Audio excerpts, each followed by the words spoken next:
Salut à tous, c'est Nico du blog Oser Investir. J'espère que vous allez bien. Aujourd'hui, une petite vidéo avec un nouvel investisseur, Rémi, Imo Libre sur Instagram. Salut Nico. Qui me fait le plaisir d'être là. Ça me fait vraiment plaisir de t'interviewer.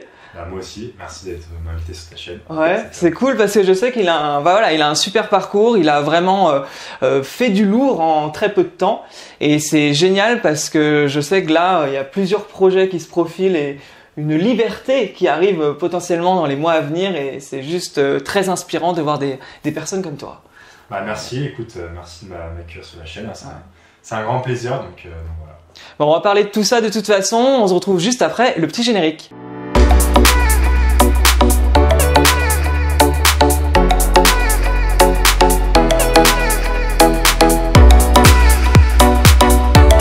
Donc voilà, effectivement, Rémi, c'est vraiment quelqu'un d'inspirant sur son parcours immobilier et il a une particularité qui est très intéressante, c'est l'investissement à distance. Est-ce que déjà, avant de partir sur ce terrain-là, tu peux m'expliquer pourquoi tu as voulu investir en fait? Ça a été quoi le déclic en fait? Alors moi le déclic en fait, j'en parle pas beaucoup parce que c'est assez personnel, mais en fait ce qui s'est passé c'est que j'ai perdu mon beau-père en fait il y a à peu près 2 ans et ma mère s'est retrouvée un peu en galère en fait avec son appartement parce qu'on avait un appartement qui était assez grand et elle pouvait plus le payer toute seule.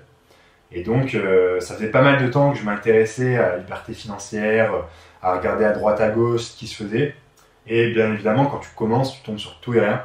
Je suis tombé sur des trucs genre comment gagner 10 000 € par jour en 5 minutes en restant dans votre canapé avec le Forex, tu vois. Quand tu regardes liberté financière, tu tombes un peu sur tout. Ouais. Et l'investissement immobilier m'a toujours intéressé puisque j'entendais pas mal de gens dans mon entourage proche ou plus lointain qui étaient beaucoup plus vieux par contre, qui me disaient écoute, moi j'ai un appartement, j'ai 2 appartements. Ils n'en vivaient pas, mais ils avaient investi, tu vois, plus dans une vision long-termiste, retraite. Donc je me suis posé la question, mais j'avais toujours cette crainte de dire ok, mais c'est cool, mais si ton locataire il paye pas, comment tu fais? Ouais. C'est la question, à mon avis, vous la posez tous. Et donc je me disais, ouais, c'est vrai que si je prends un crédit, que mon locataire ne paye pas, je vais avoir le couteau sous la gorge, comment je vais me débrouiller? Et au début, je me suis dit, c'est top parce que si je le loue à ma mère, il n'y a aucune raison qu'elle ne paye pas, tu vois. C'était improbable pour moi, en fait. Et donc, de fil en aiguille, j'ai commencé à m'intéresser à ça. Finalement, ça s'est pas fait avec ma mère parce qu'on n'arrivait pas à trouver un truc en accord, parce que moi, j'avais une vision d'investisseur. Elle avait une vision plus résidence principale. Oui, bien sûr. Et donc voilà, je me suis lancé comme ça dans l'immobilier, à la base, un peu par hasard et on va dire pas par choix, puisque la vie a fait que j'ai eu cette situation-là et j'ai décidé de me lancer derrière. Ouais, c'est les circonstances. Mais ça peut être le cas de pas mal de personnes d'ailleurs, d'avoir le déclic des fois n'arrive pas par hasard. Et même je pense, le fait d'avoir une liberté financière, ça n'arrive pas non plus par hasard, c'est que quelque part il y a sûrement un ras-le-bol, une envie de changement, une envie de nouveauté. Enfin bon, après ça c'est un point de vue plus psychologique, mais oui, ça c'est pas étonnant. Tout à fait. Et donc du coup, comment ça s'est passé? Parce que effectivement, tu investis à distance. Comment t'as choisi finalement une ville? Comment tu t'es dit je vais investir en province? Ça a été quoi un peu ta démarche? En fait, moi, ça a été très simple, c'est que j'habite sur Paris encore pendant quelques semaines, malheureusement. Et pour tous ceux qui habitent sur Paris et qui connaissent Paris, d'ailleurs, quand vous regardez l'investissement immobilier sur Paris, c'est un truc de ouf. Parce que déjà, ça coûte super cher. C'est ça. T'as pas de rentabilité. Et le ticket d'entrée, comme je disais, il est super élevé. C'est-à-dire que si tu veux acheter rien qu'un T2 pour essayer de faire un truc sympa, t'en as vite pour 250 300 000 €. Donc c'était inconcevable pour moi de mettre ce montant-là, surtout quand je commençais. Et puis naturellement, quand tu regardes un peu tout ce qui se fait, on te dit il faut chercher la renta, Donc j'ai commencé à me dire dans quelle ville je peux investir. Et j'ai investi dans une ville dans laquelle j'ai habité pendant très longtemps. Où j'ai encore des racines proches, je connais des gens sur place. Et donc ça, c'est la clé que je donne à toutes les personnes que j'accompagne, c'est quand on me dit comment tu fais pour sélectionner une ville, il y a plein d'étapes à passer, il y a plein de choses à regarder. Mais déjà, le premier point, c'est essayer de faire un mapping de la carte de France et de regarder dans quelle ville tu peux avoir des affinités. Et par affinité, c'est est-ce que tu connais quelqu'un sur place? est-ce que tu as fait tes études là-bas, est-ce que tu as travaillé là-bas pendant un moment, parce que ça te permet de dire, ça te rassure quand tu commences, et ça te permet de te dire, ok, tel quartier, je me rappelle, c'était le quartier super, enfin la fête, donc c'est intéressant pour vivre, par contre ça va être très bruyant. Tel quartier, c'était un peu le quartier branché, donc ça va se louer très cher, mais par contre c'est beaucoup plus cher. Tel quartier, non, c'était une cité, c'est pas du tout intéressant d'aller. Donc moi j'ai vraiment fait mon raisonnement comme ça, et j'ai choisi une ville dans laquelle j'avais des premières facilités, où je me suis dit, ok, je pars pas à l'inconnu, et je suis capable de me positionner quand j'arrive sur le marché. Où tu pars pas de zéro, mais c'est intéressant ce que tu dis parce que là-dessus bon moi c'est pareil, j'investis à distance, mais effectivement je connais la ville, je connaissais la ville avant d'y aller pour l'immobilier, mais là dans mon entourage j'ai plusieurs personnes qui décident du coup d'investir aussi à distance, voyant que c'est possible et qu'on peut avoir un bon rendement, et en l'occurrence j'ai 2 exemples de personnes qui ont choisi des villes qu'ils ne connaissaient pas, juste parce que sur le papier ça paraissait nickel. Alors je trouve que c'est pas risqué, mais disons que c'est une autre approche. C'est-à-dire que eux, en l'occurrence, ils sont partis faire un week-end. Ils ont étudié la ville, ils ont fait des visites et à partir de là, ils investissent. Honnêtement, moi, ça me serait pas venu à l'esprit comme premier achat, parce que effectivement, le fait de connaître sa ville, c'est plus sécurisant. Après, moi, j'ai des gens que j'accompagne ou des gens que je connais qui font cette recherche-là. C'est plus toi au début quand tu commences, est-ce que tu es à l'aise ou pas à le faire. Après, bien évidemment, si tu passes un week-end complet à faire toute la ville, tout dépend dans quelle ville tu investis. Si tu investis dans une ville qui fait, je sais pas, 5-6 000 habitants, normalement en week-end tu as le temps de la faire. Si tu vas chercher des villes un peu plus grandes comme toi tu vas faire et comme moi je vais faire, c'est un peu plus long à savoir les quartiers. Et donc, c'est pas infaisable, mais au début, si tu n'as vraiment aucune idée, essaie de te renseigner sur une ville où tu as un peu des affinités parce que tu seras déjà un peu plus rassuré derrière si tu as des problèmes, si tu as des galères. Ouais, tout à fait. Donc du coup, tu as commencé à investir là-bas. Ça a été pour toi, t'avais une stratégie à la base ou pas du tout de stratégie? Alors moi, à la base, c'est pas très bien. J'avais pas de stratégie en fait. Enfin, j'avais une stratégie, je savais où je voulais aller. Je savais dans 2 ans que je voulais être libre financièrement quand j'ai commencé. Par contre, je savais pas trop vers quel type de location me tourner. C'est-à-dire que j'ai un peu tout testé. Je me suis dit, ok, location nue, ok, je teste. Location meublé étudiant, ok. Location courte durée, j'ai fait de la colocation, j'ai fait de la division, j'ai fait de l'achat-revente. La seule chose que j'ai pas encore fait, et je suis en train de faire, c'est des immeubles de rapport. Mais j'ai vraiment tout testé. Ah ouais, je savais même pas que tu avais testé autant de choses. Si, voilà, j'ai vraiment en fait tout essayé parce qu'au début, je trouvais pas un truc qui me correspondait.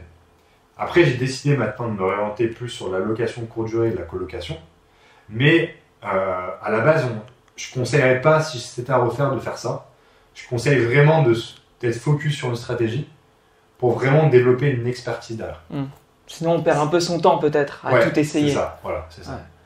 C'est ce que je conseillerais, c'est vraiment d'être focus sur une stratégie plutôt que d'essayer de papillonner. Après, moi, ça m'a permis d'apprendre beaucoup de choses, de développer beaucoup plus d'expérience plus rapidement que certaines personnes, d'avoir une vision beaucoup plus globale qu'une personne qui fait que de la location meublée, par exemple, et qui ne va pas savoir comment faire une division, qui ne va pas savoir comment faire une colocation, une location courte durée, des immeubles de rapport, de l'achat-revente. Voilà, je suis assez ouvert d'esprit, donc je me suis focus sur plusieurs choses à faire. Et donc, du coup, là, c'est plus, comme tu dis, de la colocation et de la courte durée. Qu'est-ce qui t'a amené à choisir ces 2 formes de stratégie? Est-ce que tu peux nous dire un peu les avantages et les inconvénients de chacune d'elles? Ouais, moi, c'est simple. C'est un ratio rentabilité et ratio rentabilité en herbe. J'aime bien prendre ce parallèle, c'est que on parle beaucoup de location de courte durée. Ça s'est un peu tassé avec les réglementations qu'il y a actuellement. Mais je crois qu'il y a 1 an, il n'y avait que des pubs pour Airbnb, comment je gagne 4 000 € par mois avec un appartement, etc. Et en fait, la location courte durée, c'est quelque chose qui est super rentable. Par contre, tu as un ratio en merde qui est plus important, surtout au début. Donc, les gens, quand tu mets en avant que la rentabilité et que tu mets pas la ratio en merde, tous les gens qui voient que ça, en fait, quand ils rentrent dedans, ils se disent « Ah ouais, mais en fait, on m'avait pas dit qu'il y a un locataire qui allait… je te montrais tout à l'heure avant qu'on arrive, on m'avait pas dit qu'il y avait un locataire qui allait détruire mon canapé. Ah, mais on m'avait pas dit que… il Il y a un mec qui avait laissé son fer à lisser et ça allait brûler ma platine, tu vois. Et les gens, ils se rendent pas compte, en fait. Donc, certes, tu as de l'argent en plus qui rentre, mais par contre, tu as plus d'embarras à gérer. Et à contrario, aussi, je me suis focus sur la colocation, parce que dans les villes dans lesquelles j'investis, il y a un fort marché là-dessus. Et pour moi, c'est vraiment le top en termes de rentabilité et de temps en gestion. Parce que moi, je suis investisseur, j'ai pas envie de passer du temps à gérer mes appartements. Par contre, je veux qu'il y ait de l'argent qui rentre, comme toi. Et donc je me suis vraiment focus pour développer une expertise aussi sur ce type de stratégie. D'accord, ouais. Et après, en termes de, tu demandais avantages, inconvénients, location courte durée, comme je expliquais, c'est très rentable. Par contre, ça peut être un peu chronophage, surtout quand tu te lances. Tu as forcément plus de turnover, donc tu as une gestion à faire, tu as des prestataires engagés. Et la colocation, en fait, tu vas chercher des appartements qui sont plus grands, donc tu as une enveloppe de base qui est plus conséquente à mettre. Donc, c'est pas forcément ouvert à tout le monde, parce que naturellement, un appartement de 3 chambres, ça coûte plus cher qu'un studio. Pas forcément au prix du mètre carré, mais en termes d'enveloppe globale. Donc, tout le monde ne peut pas se permettre d'investir sur ce type d'appartement. Et puis, en fonction de quel type de colocation tu fais, tu peux avoir aussi plus de turnover que sur une location meublée. Ouais, tout à fait. Et c'est là que le choix de la ville peut être très important. Et d'ailleurs, j'ai oublié de le dire au début, mais du coup, je le rappelle, hein, tu peux télécharger juste en dessous. C'est un guide gratuit où je parle des villes les plus intéressantes pour investir dans la colocation. Et qui sait, ce sera peut-être une de tes anciennes villes où tu as étudié. Et du coup, ce sera une ville relativement bonne pour toi pour investir. Mais effectivement. Et tu peux aussi t'abonner parce qu'il n'a pas dit non plus, donc abonne-toi, il y a un petit bouton. Sur la chaîne YouTube, ouais, carrément. Mais ouais, là tout à fait, là l'enveloppe de départ pour une colocation peut vite faire peur parce que quand tu prends un 80 mètres carrés selon la ville, là tu te dis mais comment je vais être rentable quoi. Ouais, et surtout en fait quand tu te lances, la plupart du temps en fait, quand tu te lances dans l'investissement immobilier, tu te dis je vais acheter un petit appartement avec un petit locataire. Donc tu dis ok je vais acheter un studio pour me faire la main, je vais acheter un T2. Quand on te dit direct tu vas acheter un 80, 85, 100 mètres carrés, tu peux avoir un blocage en te disant waouh en fait je connais pas le domaine, est-ce que je vais me lancer dans un truc aussi gros, tu vois. Ouais, et aussi parce que normalement si on fait des choses rentables et des choses bien, on va prendre des appartements avec travaux. Ouais. Et donc pour faire des travaux sur 80 mètres carrés plutôt qu'un studio de 20 mètres carrés, c'est pas la même chose non plus. Mais toi, par exemple, les personnes qui débutent dans l'immobilier, est-ce que tu vas leur dire de se faire la main sur une petite surface ou tu vas potentiellement leur dire allez-y, tente un 80 mètres carrés, ça va bien se passer? Alors, c'est une question qu'on me pose beaucoup. Moi, je vais te donner ma vision des choses. C'est ma vision, elle est personnelle. Et c'est ce que je dis à toutes les personnes que j'accompagne en coaching, c'est ça dépend de tes objectifs. En fait, je parlais avec quelqu'un une fois, mais qui lui est à fond dans le sport. Il fait pas de l'immobilier, donc je fais un petit parallèle. Il me disait le plus important, surtout en ce moment, c'est de rester dans ta ligne. Reste dans ta ligne. Quand tu vois un coureur de 100 mètres, il ne regarde pas à droite, à gauche. Il reste dans sa ligne, il voit la ligne d'arrivée. Et l'important, c'est d'avoir tes objectifs à toi. C'est pas de te dire, le voisin, il fait de la colocation, ça marche trop bien, je vais faire de la colocation. Parce qu'après, tu vas voir le voisin d'à côté, il fait des immeubles de rapport, ça marche trop bien, je vais faire des immeubles de rapport. Le voisin du tout, il fait de la location courte durée, je vais faire de la location courte durée.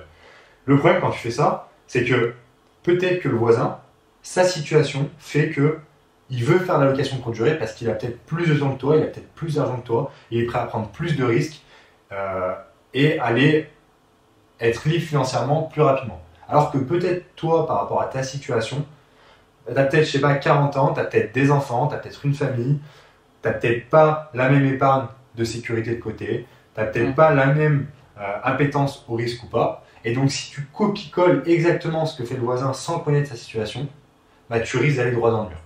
Et c'est pour ça que toutes les personnes que j'accompagne, on définit vraiment ensemble leurs objectifs et on met en place une stratégie qui est adaptée à leurs objectifs à eux. Parce que toi, tu t'es lancé dans la colocation à distance, tu as peut-être des gens, ils vont se dire, moi, je vais faire de la colocation, mais pas à distance. S'ils essayent de reproduire exactement le schéma que tu as fait, peut-être qu'ils ne vont pas aussi bien se sentir que toi. Et ils vont se sentir découragés, tu vois. Tu as des gens qui font de la location courte durée, ça marche très bien, alors que tu en as d'autres qui font de la location courte durée, ça marche pas du tout. Peut-être qu'ils font mal les choses, mais aussi, pour moi, il y a une question d'objectif. Encore une fois, c'est ma vision. C'est très intéressant ce que tu dis, parce que c'est exactement ça. Et en l'occurrence, moi, si je pouvais avoir la ville où j'investis pour de la colocation, si elle pouvait être à un quart d'heure de chez moi, mais je dirais oui tout de suite. C'est vraiment là, ça a vraiment été un choix personnel par rapport à d'où je viens, etc. Mais vraiment là-dessus, ça dépend tellement de la vie des gens, de son ressenti, de est-ce qu'on est capable d'aller faire un aller-retour en une journée où on va passer 8 heures dans un train. Il y a des personnes qui me disent mais t'es fou de faire ça, je le ferai jamais. Et moi, j'aime bien prendre le train, d'aller, même si j'y vais pour une journée. Je vais checker mes travaux, dans le train je travaille, je rentabilise à fond ma journée, mais c'est quelque chose qui ne me déplaît pas. Mais pour des personnes, ce serait juste impossible. Donc je vais pas du tout conseiller à des gens de faire à distance, mais aussi loin, c'est pas possible. Sûr. Merci la SNCF. Bleu en passant. Mettez un petit pouce bleu pour la SNCF juste en dessous. En plus, pour la petite histoire, à chaque fois que j'avais des points importants et que je devais du coup aller voir l'appart là que j'ai rénové, il y avait toujours des problèmes. Il y a eu la grève SNCF et je me souviens que c'était l'enfer à chaque fois pour m'y rendre. Et là dernièrement, c'était les gilets jaunes, qui n'ont pas aidé non plus ça avait compliqué aussi. J'ai pas été facilité et pourtant ça m'a pas découragé dans mes objectifs, encore une fois, d'atteindre mes objectifs, d'arriver jusqu'au bout. Donc du coup toi, revenons un petit peu, tu le fais à distance. Comment tu développes ça toi? Comment tu réussis à investir à distance? Qu'est-ce que tu donnerais comme conseil? Donc de bien connaître sa ville, mais ensuite ton planning, comment tu vas dérouler tes journées? Est-ce que tu vas aller souvent sur place? Tu vas regrouper au niveau des artisans aussi? Voilà. Alors, en fait, quand tu commences, tu es obligé d'être assez présent au début. Surtout, en fait, encore une fois, surtout si tu n'es pas trop rassuré, que c'est ton premier investissement, tu es obligé d'être un peu présent. Ouais. Donc, quand tu investis à distance, tu peux pas être comme les gens qui achètent dans leur ville en disant « Ok, entre midi et 2, je vois une annonce. À la sortie du boulot ou en fin de journée, j'appelle un agent immobilier et je vais faire une visite. » Et puis, l'appartement, il a pas l'air d'être top, mais je vais quand même. Tu es obligé d'être beaucoup plus sélectif et d'avoir un processus, une méthode qui c'est un entonnoir en fait. Moi, je fais rentrer énormément d'annonces tous les jours, je regarde, et j'en sélectionne très très peu. Et après, j'organise moi des plages où je vais faire plusieurs visites. Et je sais que par rapport à ce que j'ai sélectionné, par rapport aux critères que j'ai eus, j'ai très peu de déchets en fait. J'ai très peu de déchets et ça permet de centraliser mon temps et à la suite d'éviter comme tu dis, de prendre le train, faire du trajet pour visiter un appartement. Faut vraiment maximiser en fait votre temps quand vous vous rendez sur place, quoi. Donc, tout à fait. pour moi, c'est le plus important. Je me souviens que quand je visite des appartes comme ça à distance, j'ai un tableur où je rentre les photos, le prix au mètre carré, le prix que je voudrais, quelle peut être l'enveloppe travaux globale, etc. Je note tout, j'ai mon tableur et quand j'arrive lors des visites, j'ai juste qu'à cocher, qu'à remplir les cases et à la fin de ma journée, je sais où je vais potentiellement faire des offres, à combien, et hop, tu balances tes offres et tu vois qu'est-ce qui retombe. Ça, c'est plus important. Mais c'est clair que tu peux pas à chaque fois aller visiter un bien, faut vraiment optimiser un maximum, quoi. Obligé, sinon tu t'en sors pas. Et pareil pour les artisans, ça a été, t'as contacté plusieurs artisans, Les artisans, en fait, moi, j'ai créé un réseau au fur et à mesure. Ça, c'est le plus important, c'est de créer votre équipe. Et une fois que tu as créé ton équipe, après, tu as une relation de confiance qui est super proche. Et l'objectif, c'est de maintenir ton équipe, en fait. Et faut arriver à créer ton équipe très rapidement. Parce que si tu la crées pas, tout le temps que eux ils vont t'aider et tout le temps que tu vas déléguer, si tu crées pas ton équipe, c'est toi qui va prendre ce temps-là. Donc après, le temps, c'est la ressource que tu as le plus chère, c'est pas extensible. Donc tout le temps que tu passes à organiser des visites, faire des visites de chantier, des devis, tout ça, en fait, si tu as une équipe qui travaille pour toi, tu es beaucoup plus efficient, en fait. Donc tu es obligé d'arriver à le faire. Et ça, ça se fait pas du jour au lendemain, ça passe par l'expérience, ça passe par des visites, ça passe par des demandes de devis, des négociations, de voir avec quel artisan ça se passe bien, avec quel artisan ça se passe pas bien. Il n'y a pas de secret en fait, il n'y a pas de secret, ça tombe pas du ciel d'un coup, tu as un artisan. Par chance, peut-être tu vas avoir le premier artisan, il va être super top. Bon tant mieux, si tu le trouves bien, lâche-le pas. Si par contre, ce sera peut-être ton premier appart qui va pas être top, ce sera peut-être sur le deuxième, tu vois. faut pas abandonner en fait par rapport à ça. Il faut créer ton équipe la plus rapidement. Ouais, tout à fait. Bah, on revient un peu toujours à la même chose, c'est passer à l'action, rencontrer du monde. Et rien ne se fait en restant chez soi sans rien faire. C'est le relationnel et l'équipe, c'est vraiment en allant vers les gens, en les rencontrant, en discutant. C'est non, ça complètement. Le canapé, c'est bien pour les vidéos, mais après, il faut passer à l'action pour investir dans l'immobilier.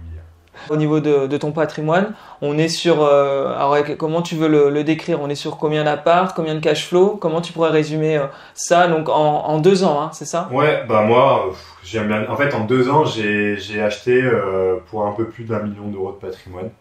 Ouais, top. Sans héritage, pas gagné au loto.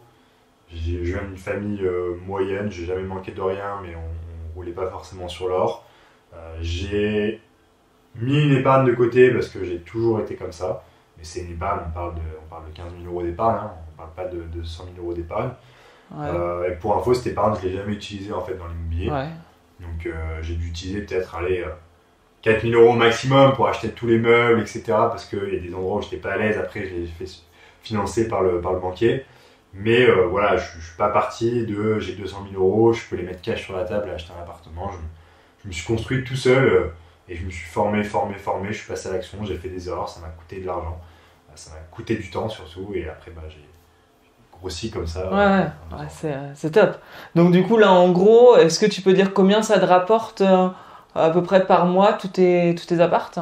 Ouais, bah en fait après j'ai un appartement qui est en location courte durée, donc j'ai 2 appartements en location courte durée, donc ce sera pas forcément précis à 100%. Non. Mais là si j'intègre le dernier, avec le dernier je vais être à 3 000, 3 500 euros à peu près par mois quoi. Donc sachant qu'il y en a encore un qui est très faible, donc je suis en train de vraiment de retravailler derrière pour aller chercher de la rentabilité, ça va être un peu plus long, mais voilà, je suis sur ces bases, on va dire entre 3 000 et 3 500. Ouais, tu vois, c'est propre, hein. C'est génial, hein. En 2 ans, c'est excellent d'avoir ce genre de résultat. Et c'est vrai que là, on arrive un peu sur la finalité, donc avec ce cash flow, avec ce que tu as investi, toi maintenant, qu'est-ce qui va se passer dans les mois à venir? Bah moi maintenant il me reste je pars en Asie en fait, j'adore voyager. Donc là je pars 5 mois et demi en Asie avec ma chérie, donc c'était mes objectifs, hein, c'était d'être libre financièrement en 2 ans et de partir voyager. Donc là on commence par l'Asie, hein. Après on verra, on l'Asie. Peut-être c'est grand donc il y a de quoi faire. C'est top, tu vas t'éclater. On part 5 mois en Asie, donc ouais c'est un accomplissement personnel, c'est un nouveau départ. Puis après, plein d'autres projets qui arrivent en tête. Donc voilà, ça je le dévoilerai au fur et à mesure. Il y a pas mal de sujets sur lesquels je suis en train de travailler. Mais voilà, il y a pas mal de choses intéressantes qui arrivent. Non, mais c'est cool Rémi. Franchement, c'est un parcours qui est vraiment inspirant. Et c'est juste génial de voir la finalité qu'on peut réussir encore une fois en 2 ans. Alors 2 ans, on est d'accord, hein, ça peut être en 2 ans, ça peut être en 3 ans, ça peut être en plus, ça peut être en moins. Il y a des gens qui arrivent en 1 an à faire des choses incroyables. Finalement, c'est encore une fois coller à sa personnalité, mettre ses objectifs, avancer à son rythme. Et voilà, c'est top. En tout cas, Rémi, je te souhaite le meilleur pour la suite. Merci. Je suis très impatient de voir sur ton Instagram Immo Libre. Ouais. C'est ça. C'est ça. Tes photos d'Asie. Donc partager un max. Ouais. Voilà, n'hésitez pas à aller sur son Insta et je pense que dans les mois à venir, vous allez pouvoir vous régaler de photos au soleil. Et ça va être génial à voir.